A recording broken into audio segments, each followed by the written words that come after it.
Hello, I welcome all the students to this important topic of microbiology, the Clostridia. Though the microbiology is of not direct concern to the students of physiotherapy, but indirectly because they are handling the patients, they are supposed to know the subject of microbiology.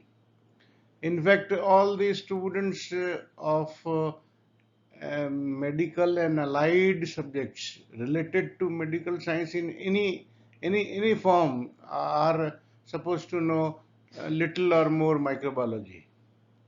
So far, we have taught you the general microbiology, the immunology, and in systematic microbiology, we have gone through the gram-positive cocci, the staphylococci, the streptococci, the pneumococci, and gram-negative cocci, the Neisseria, the meningococci, and gonococci. As far as the other group of organism, gram-positive bacilli is concerned, Clostridia, Bacillus, Corynebacterium, and Mycobacteria are the main medically important genera. So, out of these four genera, we will take the Clostridia. As you already know, the organisms are anaerobic and anaerobic, and also there are spores seen in the bacteria. So mostly they are seen in the bacilli, and two important genera in which these spores are seen are Bacillus and Clostridia. I am referring this spore business because of the fundamental character of the Clostridia. And the differentiation is that Bacillus are aerobic and Clostridia are anaerobic. Also, these spores have got a characteristic difference between the two. Apart from these two being the aerobic and anaerobic, the Bacillus spores are non-bulging, means the diameter of the spore is not larger than the diameter of the bacilli, while the spores of the Clostridia are bulging in the sense that their spores diameter is more than the diameter of the bacilli. In the general microbiology, you must have learned about the aerobic and anaerobic organisms. Now here some organisms are obligate anaerobes, meaning that they can't tolerate any amount of oxygen in the environment. They will die if there is oxygen in the environment. And the other group of anaerobe is aerotolerant, means little amount of the oxygen will do. They will not be dying, or and the growth is very much inhibited by the presence of little amount of oxygen. So they are known as aerotolerant anaerobes. You must have also gone through various methods of anaerobiosis like RCM, Robertson cooked meat medium, McIntosh field jar, gas pack jar, anaerobic workstation. These are all various methods of anaerobic cultures. We need to culture them when you have to isolate the organism, when we have to diagnose the disease. The four important genera, species of the Clostridia. Four important Clostridial species are important as human pathogens. Initially, there were three, the first three, and recently Clostridium difficile, the fourth one, has been added. Clostridium perfringens, also earlier known as Clostridium welchi, the causative organism of gas gangrene. Clostridium tetani, the causative organism of tetanus, very well known disease. Clostridium botulinum, again a very well known disease of the food poisoning. botulism. Botulism is the disease caused by it. And they say that the botulinum toxin is the most powerful toxin poison in the world.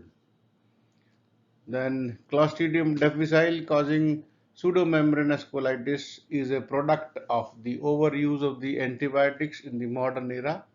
So we will see each briefly in the coming slides.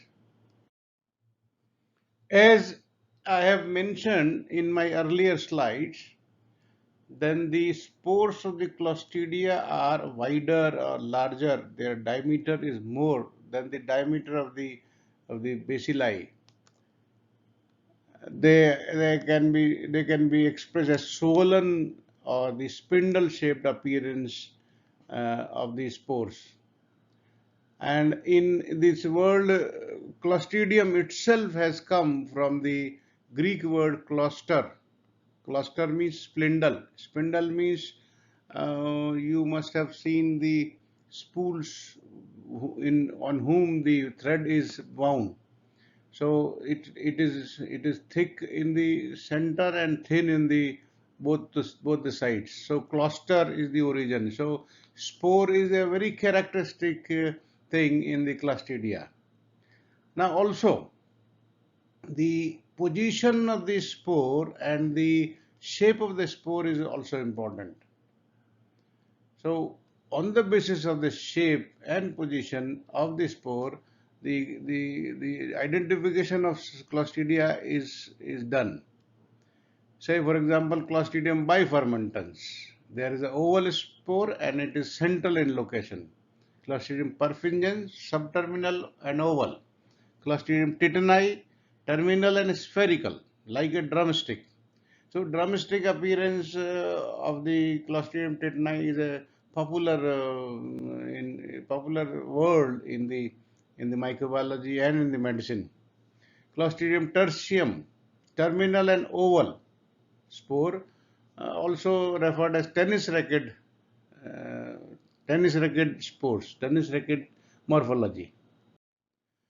Then spores you can see in the diagram the four types I described: the central, oval, subterminal, oval, the spherical terminal, that of the Clostridium tetani, and the oval and terminal spore. A little about the cultivation, the isolation, the growth culture of the organism.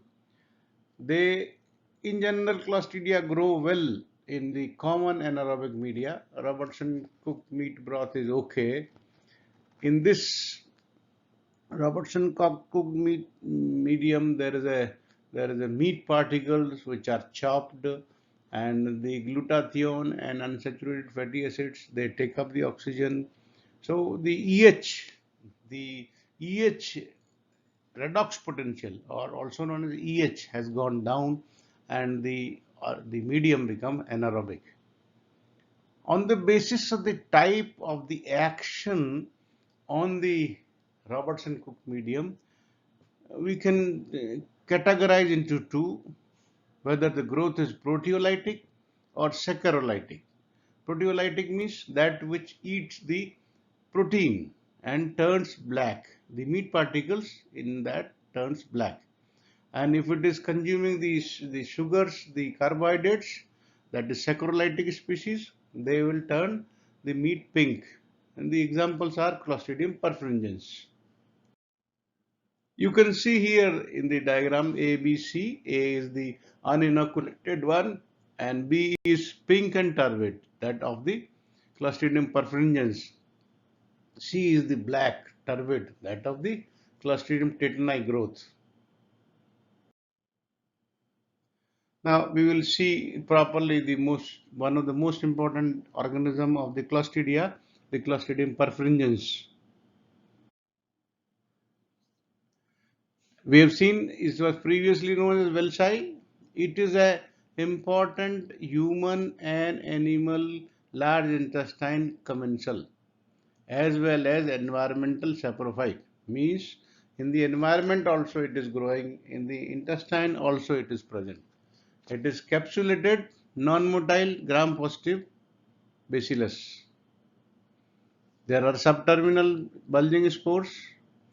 Surprisingly, no spores are seen in the tissue or in the culture media usually. It is little difficult to see the spores in the Clostridium perfringens. It is invasive and it is toxic. The invasiveness and toxicity of the Clostridium perfringens is because of the toxins.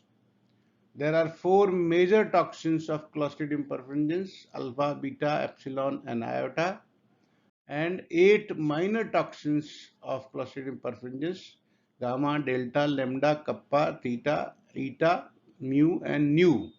So these toxins all in total in all Clostridia. Out of that, some are more in particular Clostridia.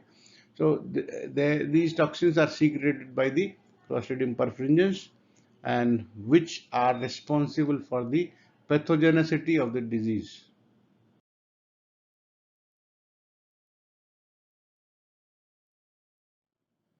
Now, the pathogenicity or the diseases Clostridia can cause, the Clostridium welchi can cause, the clostridial diseases are mostly polymicrobial, involving other Clostridia. Means Clostridia, only one organism is usually difficult to find, so many other Clostridia together are found. You can see the list of the diseases caused by the Clostridium perfringens. The wound infection is one of the most important, out of which the gas gangrene is most important. Then Clostridial enteric infection can also be there, in which the Clostridial food poisoning. Bowel gas gangrene, also known as pig bell, is an important entity. Necrotizing enterocolitis, gangrenous appendicitis, and other bacterial infections like bacteremia or skin and soft tissue infections can also be there. So you can judge from here that there is a range of the diseases produced by the Clostridium perfringens. Gas gangrene needs a special mention. What is gas gangrene? In one word, you can say that it is a type of myonecrosis, edematous myonecrosis. And this is usually in association with the severely crushed wounds. What happens when there is a crushing injury from road accident or any other reason? Then the tissue in the wound accumulates, and that gives favorable environment for the anaerobes. And anaerobes are there ubiquitously in the soil and other area. So the gangrene is a myonecrosis, spreading, rapidly spreading, and it is always polymicrobial, means more than one Clostridia are involved. So the Clostridia which have been isolated, you can see it here, 60% cases Clostridium perfringens was isolated. Clostridium novae, Clostridium septicum 20 to 40%, and other agents are also isolated here and there in lesser incidence. As we have seen, anaerobic environment, how it is created, crushing injuries of the muscle and open fractures of the long bones and foreign bodies. They along with the devitalized tissues, so produce an interruption of the blood supply. This all causes tissue ischemia. And the tissue ischemia plus this material, dead material, causes the lower DH and anaerobic environment. And wound is contaminated from the spores, with the spores from the soil during war and road traffic accident, or from the clothes themselves. Rarely a non-traumatic gas gangrene can also happen. That is because of the hematogenous seeding of the normal muscle with bowel Clostridia. For example, in colonic malignancy, what happens when there is, for example, this colonic malignancy, there is breach in the continuity of the intestine from inside, and the intestinal content may get access to the blood, and from the blood these organisms wander hematogenously, and at the places where the relative anaerobiosis is there, they set them there, and then they grow there, and then they cause gas gangrene.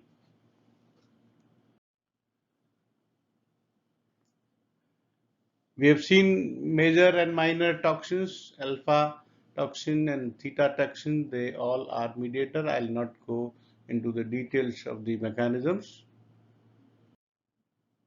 This is how a gas gangrene looks like. There is induration, there is swelling, there is a change in the color. The patient's right thigh is almost fully involved in the gangrene. The clinical manifestations of the gas gangrene. The incubation period means the period between the introduction of the organism and the manifestation of the disease. That is known as incubation period, may be from 10 hours to 7 days, depending upon the nature of the injury, amount of wound contamination, and type of clostridial species involved. The mortality rate may be 50%. And what are the symptoms? Excruciating local pain, sudden foul smelling, thin serosanguinous discharge, gas bubbles leading to crepitus. Means when you touch softly, there will be sound as if the air bubble is shifting in muscle planes. Brani edema. Brani means hard. Brani edema and induration. Gangrene and liquefaction is there, and there can be shock and organ failure. Almost all these type of the symptoms you have seen in the earlier photograph. Laboratory diagnosis. Laboratory diagnosis is not much based on the diagnosis is not much based on the laboratory. It is mostly clinical. So treatment has to be started as soon as possible, as soon as clinical diagnosis is there. Laboratory has only the role in supporting confirmation.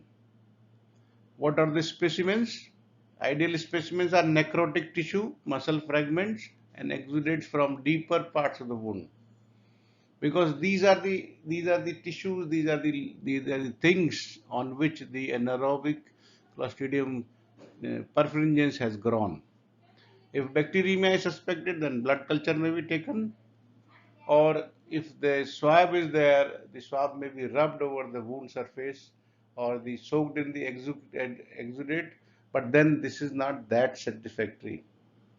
The transport should be done immediately in Robertson cooked meat broth. This is the picture you can see here.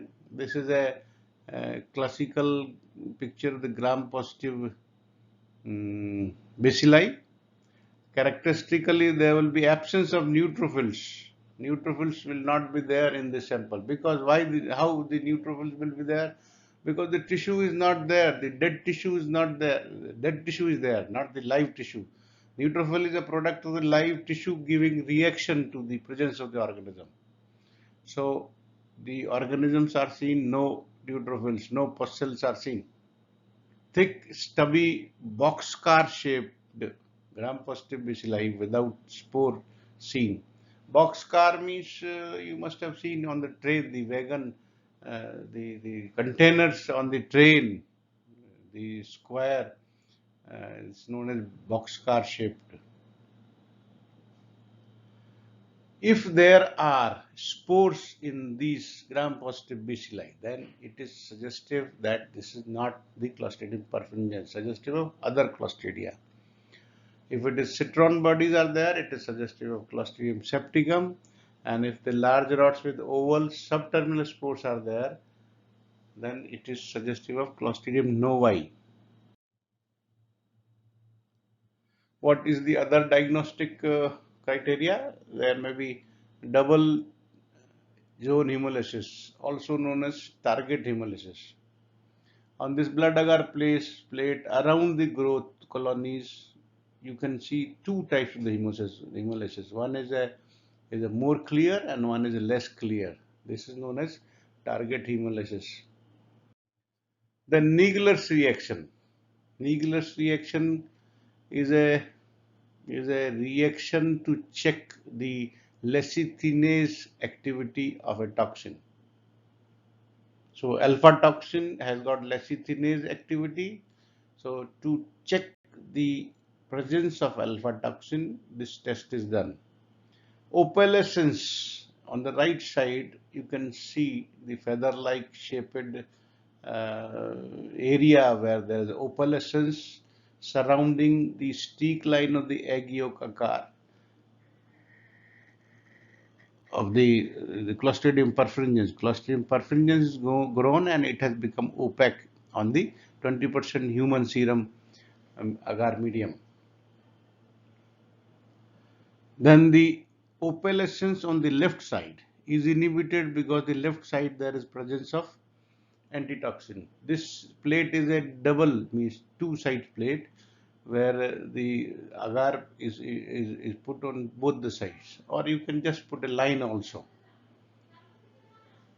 So this is positive. Niegler's reaction is positive in Clostridium perfringens, Clostridium bifermentans, Clostridium barettii, and Clostridium sordelli. So apart from the Clostridium perfringens, some other Clostridia also give positive Niegler's reaction. Then reverse CAMP test. Why reverse CAMP test? Because CAMP test, Christie Atkin Munch Peterson, these are the name of the scientist who introduced. On the name of them, the first letter of their name is known as CAMP test. On the basis of this, Streptococcus agalacti or group B Streptococcus is identified. So here the opposite is there. With the help of the Streptococcus agalacti, we are identifying the organism Clostridium perfringens. That is why it is not reverse CAMP test. Then heat tolerance test and litmus milk test can also be done. The RCM broth incubated at 45 degrees centigrade for 4 to 6 hours. The Clostridium perfringens can be grown and other organisms will not grow. Litmus milk, stormy clot reaction can also be done to diagnose. Treatment. The most important part of the treatment is surgical debridement. If the debris of the crust muscles and tissue are left there, they will be further source of infection and growth of the Clostridium perfringens, and the gas gangrene will increase. So all the vitalized tissues are widely resected and closure of the wound is not done till 5 to 6 days until the site are free from infection. Antibiotics, combination of penicillin and clindamycin are given for 10 to 14 days. Hyperbaric oxygen may be helpful, and passive immunization with alpha toxin, antiserum can be done. The next important Clostridia is Clostridium tetani. We will see few of the details of the Clostridium tetani. Clostridium tetani is an obligate anaerobe. It is gram-positive bacillus with terminal round spore. This morphological characteristics is also known as drumstick appearance. So if you are asked that which organism has got a drumstick appearance, the direct answer is Clostridium tetani. It causes tetanus. What is tetanus? Tetanus is a skeletal muscle spasm along with the ANS disturbances. Clostridium tetani is ubiquitous in nature. Ubiquitous means it is widely distributed in the nature. Here, there, यहाँ वहाँ जहाँ तहाँ मत पूछो कहाँ कहाँ, like that. So widely distributed in soil, hospital environment, intestine of the man, animal. So the source of the Clostridium tetani for infection is not a problem. Virulence factor, like the Clostridium perfringens, the Clostridium tetani also has got certain toxins which are responsible for the virulence of the organism. Two are important, tetanolysin and tetanospasmin. But then tetanolysin is not much importance in pathogenesis. While the tetanospasmin, also known as tetanus toxin, is the main neurotoxin responsible for tetanus. It prevents the presynaptic release of inhibitory transmitters glycine and GABA, and this leads to spastic muscle contraction, which is the main feature of the clinical feature of the tetanus. This is toxigenic, tetanospasmin, and this can be toxoided with the help of formaldehyde. Toxoid and toxin, very little difference is there. Toxin is toxigenic, means it can harm, but toxoid will not harm, but toxoid will evoke the immune response. And this tetanospasmin is plasmid coded. Plasmid coded means this is a extra chromosomal material coded. Plasmid is a extra chromosomal genetic material which has got some additional advantage for the bacteria. Transmission, how the tetanus enters. It enters through the injury, superficial abrasion, punctured wound, road accident. Whenever there is a breach in the integrity of the tissue, then it can enter. It can enter through the surgery also if it is done with improper sepsis.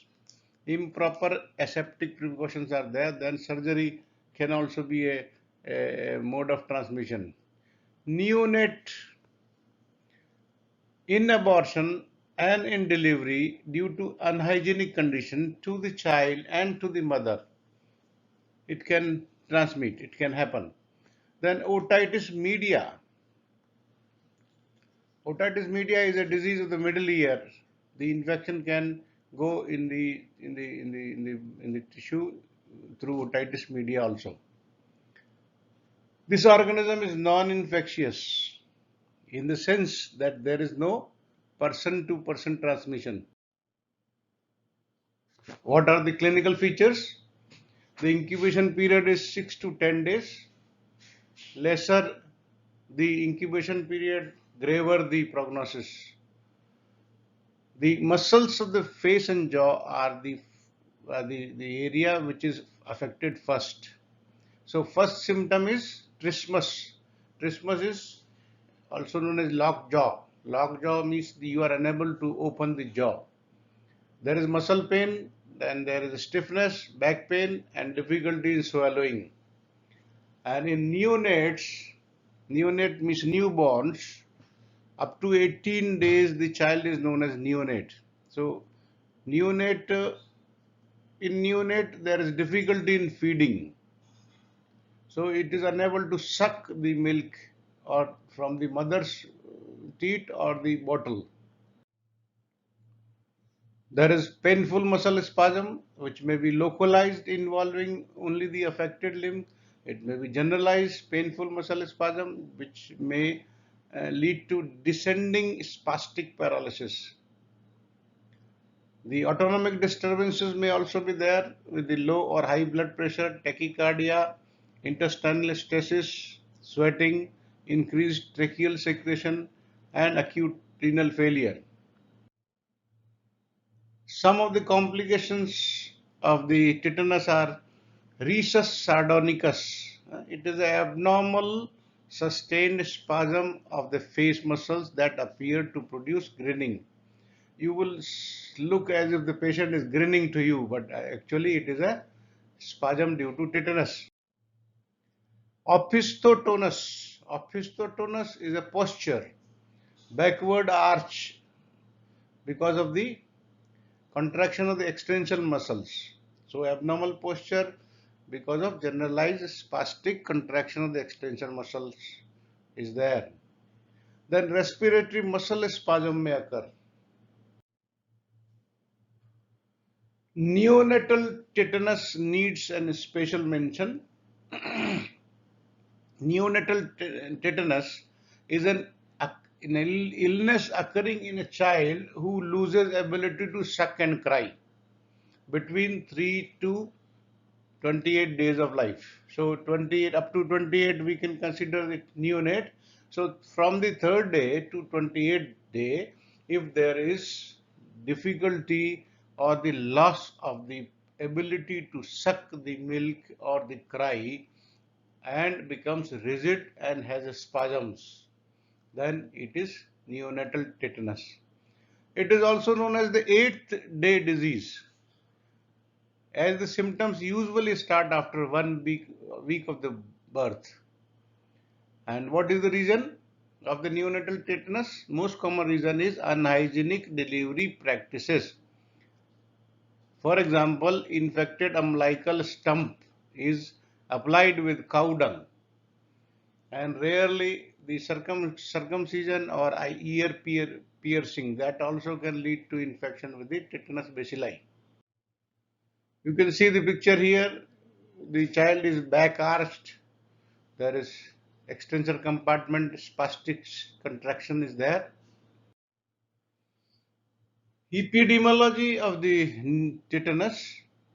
Tetanus is more common in developing countries, including India, due to warm climate. Rural area with fertile soil which contains lots of the Clostridium tetani.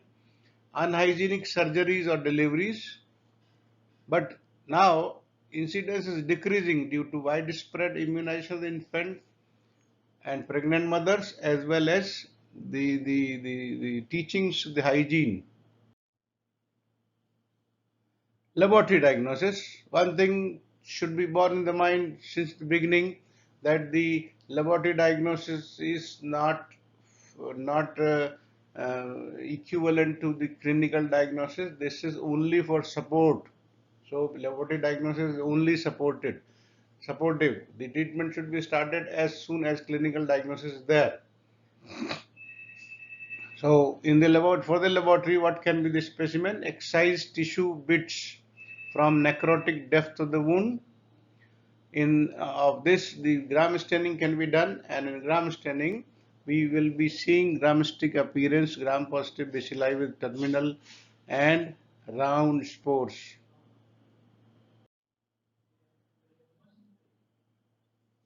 The culture is relatively more reliable than the microscopy. The Robertson Cook meat medium can be inoculated, and the Clostridium tetani turns the meat pieces black and produces foul odor. Or we can use the blood agar with polymyxin B, which are inoculated in anaerobically, and Clostridium tetani in this polymyxin B blood agar gives characteristic swarming growth. Swarming growth is Clostridium tetani is as if the whole growth is moving outward. Like the toxigenicity test, the Niegler's reaction, this Clostridium tetani can also be tested for the presence of the toxin. As we have seen, there are two types of the toxins, titanolysin and titanospasmin. So titanolysin can be tested in vitro, but titanolysin is not confirmatory. Presence of titanolysin is not confirmatory. So in vivo mouse inoculation test has to be done, in which there is stiffness develops, and the death within 2 days can happen, which indicates presence of titanospasmin. Treatment: when the tetanus has happened, the passive immunization is treatment of choice. Human tetanus immunoglobulin and anti-tetanus serum. These two are the choice. Anti-tetanus serum is derived from the horses, equine derived. 250 IU of HTIG or 1500 IU of ATS single IM should be given, and this gives protection for 30 days and 7 to 10 days respectively.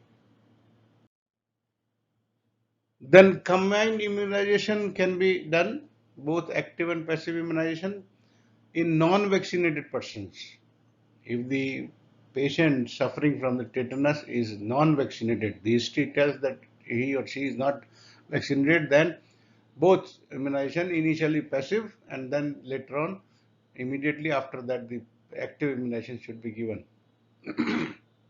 Antibiotics do not have much role in as such much role in the treatment of the tetanus, but then they can be useful if there is early infection before the expression of the toxin, but this is theoretical. So less than 6 hours, if you are suspicious, highly suspicious that tetanus must have entered, then you can use it can be helpful, and it helps in further release of toxin because the organisms will be dying, no more fresh toxin will be there.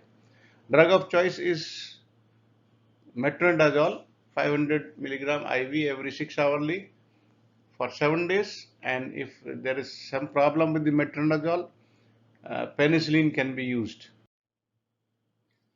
Other measures can also be taken. Antispasmodic can be given, benzodiazepine, if there is symptom of a spasm. Entry wound should be identified and cleaned and debrided of necrotic material so as to remove the anaerobic foci of infection.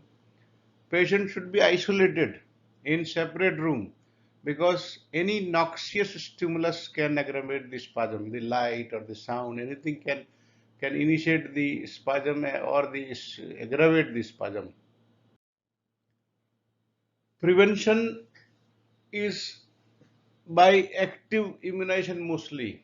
The vaccine is most effective in prevention of tetanus, and the toxoid is used, not the organism, the live or the attenuated organisms are not used. It is the toxoid which is used. As I have said earlier, toxoid is a toxin which is made harmless. So harmless but immunogenic toxin is toxoid. So monovalent vaccines are also there, plain formal toxoid prepared by exposing it to formalin or absorbed toxin, formal toxoid absorbed in the alum. These two monovalent vaccines are there. Then combined vaccines are also available, combined with the other organisms, DPT, diphtheria, pertussis, and tetanus. The three toxins are combined together, also popularly known as DPT. For children, 3 doses of pentavalent vaccine, DPT, H influenzae B, hepatitis B virus, these five organisms, DPT plus HIV plus HPV, at 6, 10, and 14 weeks after birth is given, and two boosters of DPT at 16 to 24 weeks and 5 years, and two additional doses of TT at 10 years or 16 years. So total 16 years the vaccination of a child is complete. If the adult immunization is to be done, then if primary immunization is not done, then 4 doses of tetanus toxoid, 2 doses at 1 month interval, two booster doses at 1 year and 6 years. It is deep intramuscular to be given into the anterolateral aspect of the thigh in the child and the deltoid in the adult.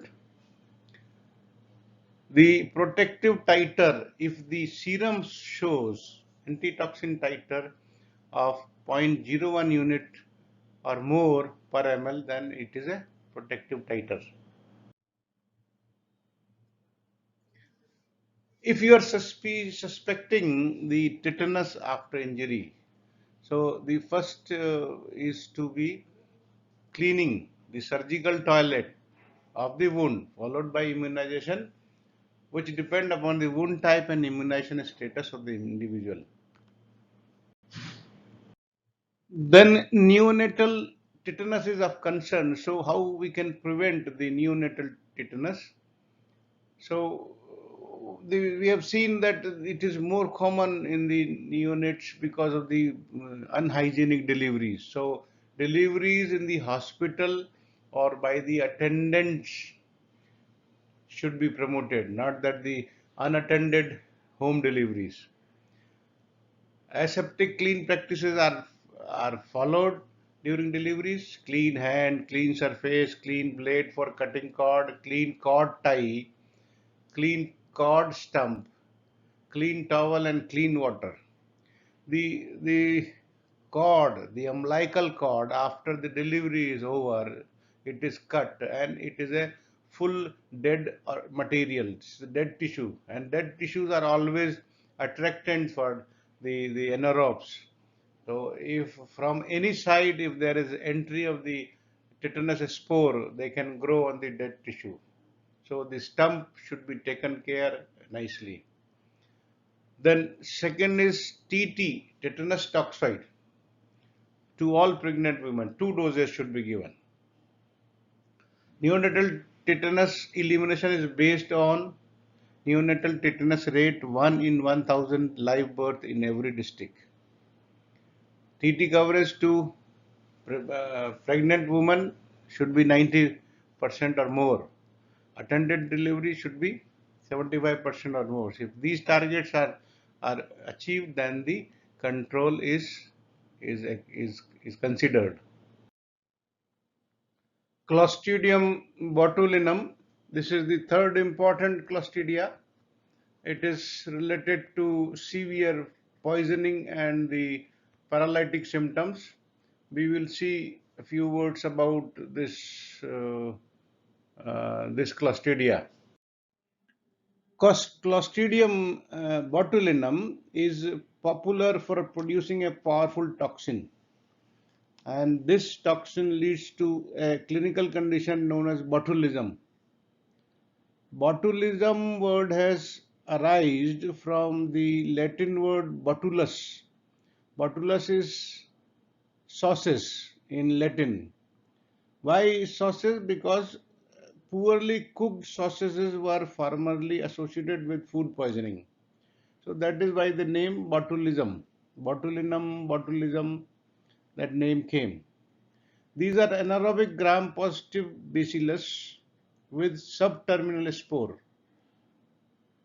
They are ubiquitous as other Clostridia in soil, animal manure, vegetable, sea mud.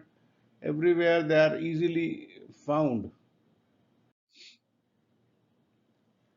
The disease causing ability and the method is, that is pathogenesis, is because of botulinum toxin. So it is non-invasive, and it is because of the pathogenicity is because of the powerful neurotoxin, botulinum toxin BT. There are 8 serotypes: A, B, C1, C2, D, E, F, and G. The botulinum toxin is produced intracellularly.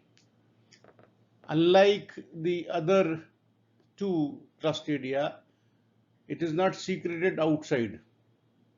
When there is autolysis of the bacterial cell, then appears to be out and active. So mechanism is, by whatever method there is entry of the organism, and in the organism there is a botulinum toxin, and via the blood the toxin reaches to peripheral cholinergic nerve terminals, and there the acetylcholine receptors are there, and it blocks the release of acetylcholine, and this leads to flaccid paralysis. In shortly, we can say botulinum toxin leads to flaccid paralysis. So, causation of flaccid paralysis by the botulinum toxin is the main pathogenic mechanism of the Clostridium botulinum.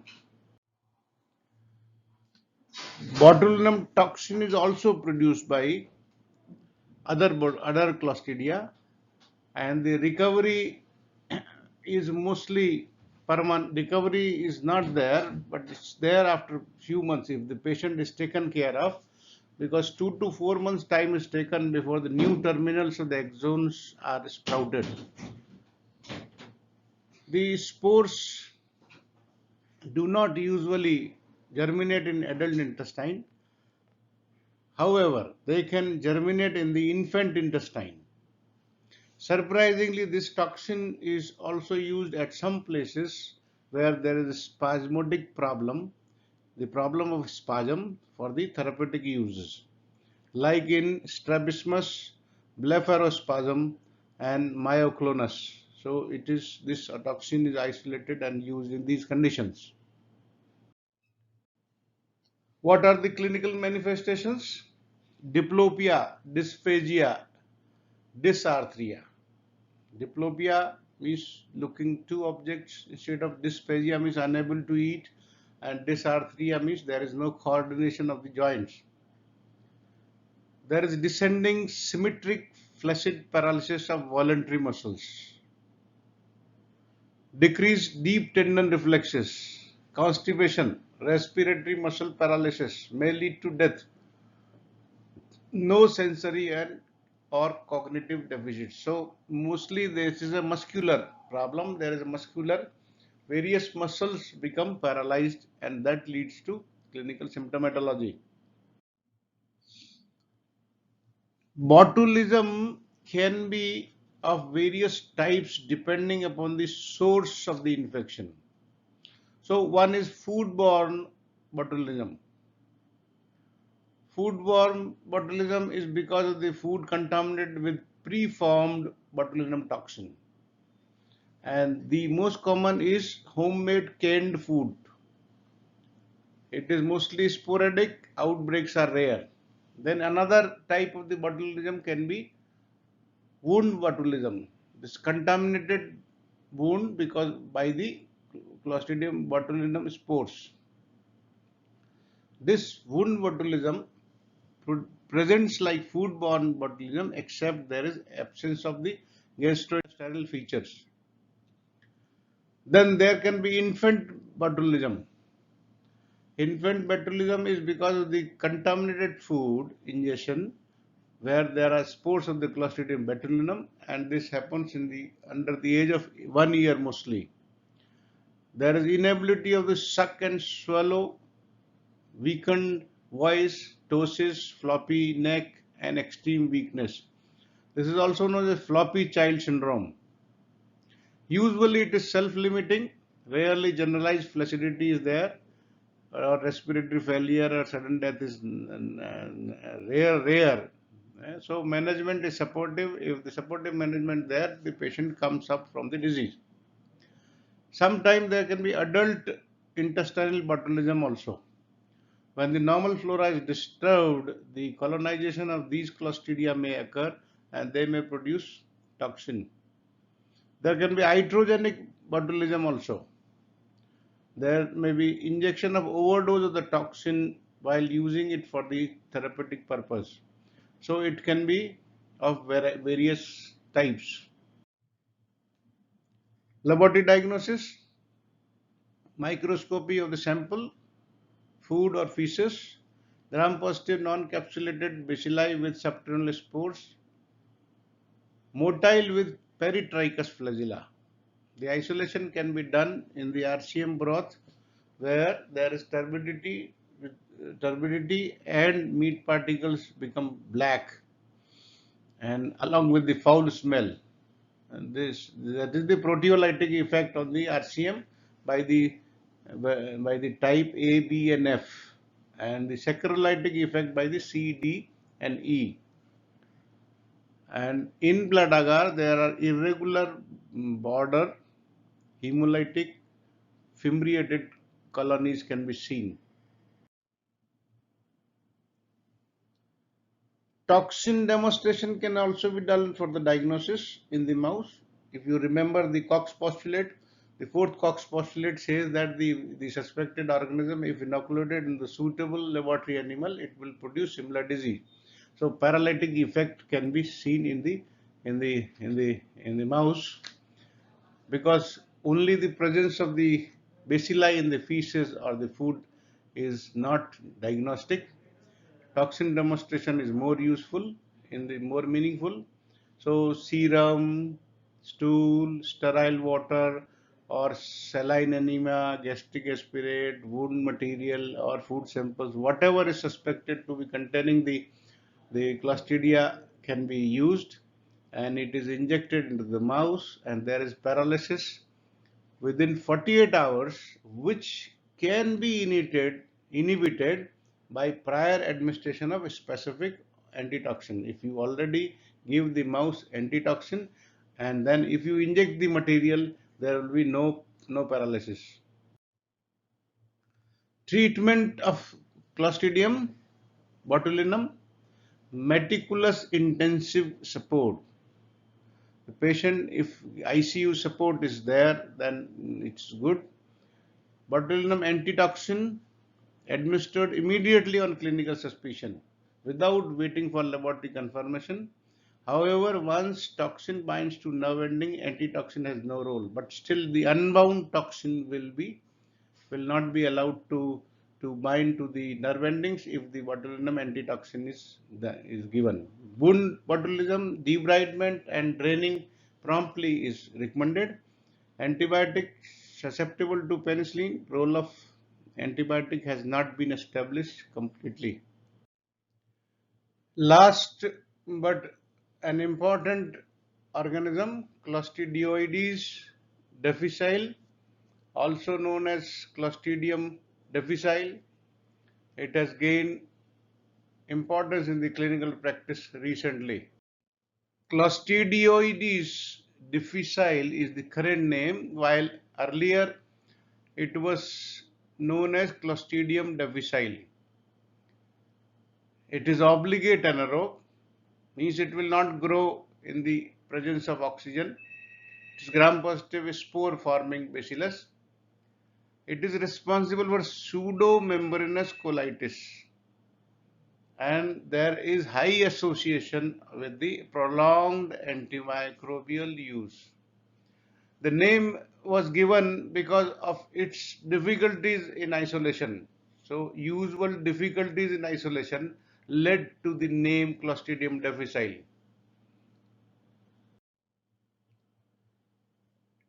It is a major cause of hospital-acquired infection, mainly in Western world. The risk factors are prolonged hospital stay, prolonged antimicrobial use, cephalosporins, it is more common. The others are clindamycin, ampicillin, fluorocolonies. The toxin production, the Clostridium difficile has got two types of the strains, toxigenic and non-toxigenic. Only toxigenic strains, they are pathogenic. Two powerful toxins are secreted, toxin A, which is enterotoxin, and toxin B, which is cytotoxin.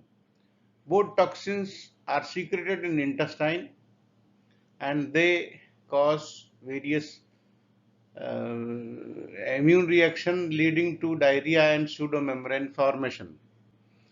In infant, there is asymptomatic infection as they lack suitable mucosal toxin receptors.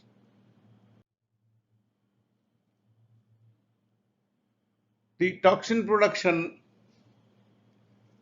the after the toxin production, the host outcome depends, the disease outcome depends upon the host immune response. If there is a strong IgG response to IgA, it becomes asymptomatic carrier. If there is inadequate IgG response to toxin A, then it becomes a diseased person. Other risk factors are suppression of normal flora. Normal flora is an important protector from the pathogenic organisms. The age is also a factor.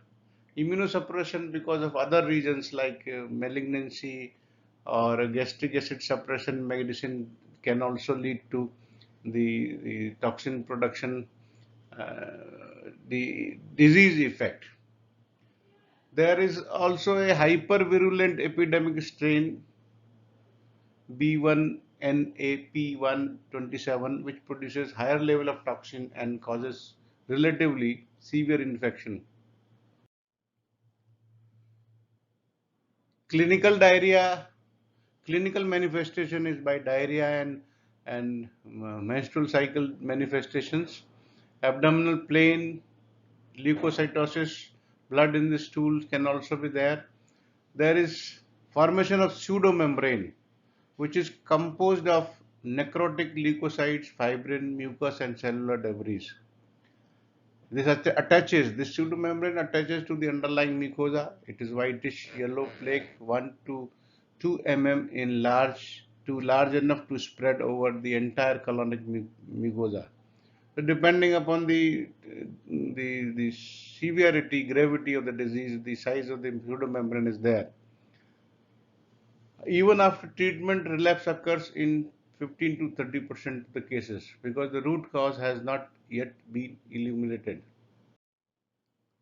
Laboratory diagnosis is by isolation, stool culture in CCFA midi agar, CCY agar, and these two are the sensitive and specific.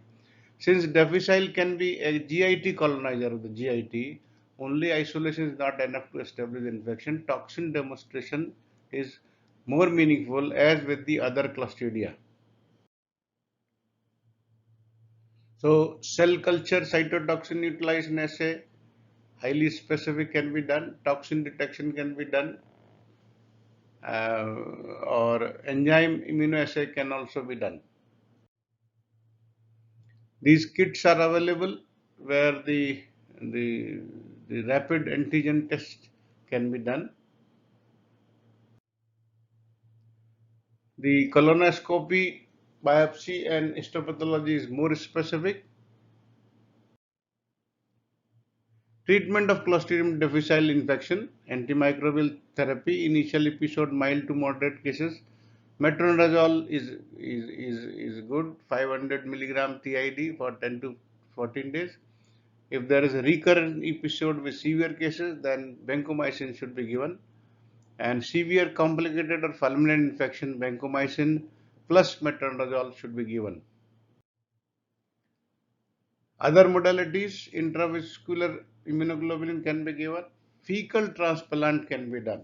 Fecal transplant means the flora of the donor, those whose flora is good, can be given to the patient from the oral method or the enema method. Fidaxomicin is also antibiotic which can be used against the relapse. Prevention is an important measure to prevent the pseudomembranous colitis. Broad spectrum antimicrobial should be stopped at the earliest minimum period they should be used. Infection control measures of contact precautions should be done like strict hand hygiene, isolation of the patient, ensure proper disinfection of the floor surfaces, toilet and other soil areas using 1% freshly prepared sodium hypochlorite. Thank you all for nicely listening and seeing this PowerPoint presentation, a very small introduction of a very big genera, the Clostridia. Thank you very much.